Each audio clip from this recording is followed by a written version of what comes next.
Hello everyone, good morning. তোমরা সকলে কেমন আছো? আর আমি অনেক ভালো আছি। আর আজকে সকালটা জাস্ট একটু দেখো কি প্রচণ্ড কুয়াশা পড়েছে। আর তোমরা বলো তো তোমাদের শীতের সকালটা বেশি ভালো লাগে নাকি গরমের সময়টা বেশি ভালো লাগে? তো দেখো সকাল সকালে কিন্তু বাজার করে নিয়ে এসছে কাকা।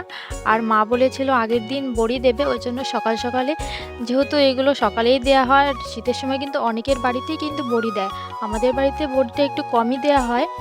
তো ওই জন্য সকাল সকালে ডালগুলোকে মিক্সারে পেস্ট করে নিয়েছি। আর দিদি এখানে দেখো বড়ি দিচ্ছে, আর আমি এগুলো ভালো দিতে পারি না, ওই জন্য দিদিই দিচ্ছে।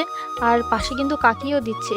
যেহেতু এগুলো সকালে সকালে দেওয়া হয়, ওই জন্য রোদ থাকতেই কিন্তু তাড়াতাড়ি দেওয়া হবে। দিদি তাড়াতাড়ি করে কমপ্লিট করার পর তো বিকেলবেলা কাকা এনেছিল মাংস। আর যেহেতু আমরা বাবার বাড়িতে গেলে মা প্রায় দিনই মাংস পিঠে করে খাওয়ায়, তো ওই জন্য আজকে সকালবেলা দেখো বড়ি টড়ি দেওয়া হয়ে গেছে। তো বিকালবেলা মাংস নিয়ে এসছে কাকা।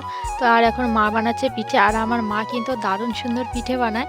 তো দেখো আজকে যে পিঠেগুলো কত সুন্দর হয়েছে আর ফুলেছে। আর আমি বানাতে গেলে তো একদমই ভালো হয় না। আর আজকের পিঠেটা একটু অন্য চাল দিয়ে বানানো হয়েছে, ওই জন্য পিঠেগুলো সেরকম একটা ফোলেনি দু একটা।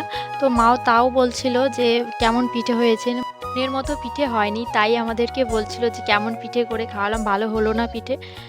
যেহেতু পিঠে ভালো হয়নি, ওই জন্য সকালবেলা আবারও মা পিঠে বানিয়েছে, পিঠে বানিয়ে আমাদেরকে খেতে দিয়েছে। তো আমার এই ভিডিওটি কেমন লাগলো অবশ্যই কমেন্টে জানিও।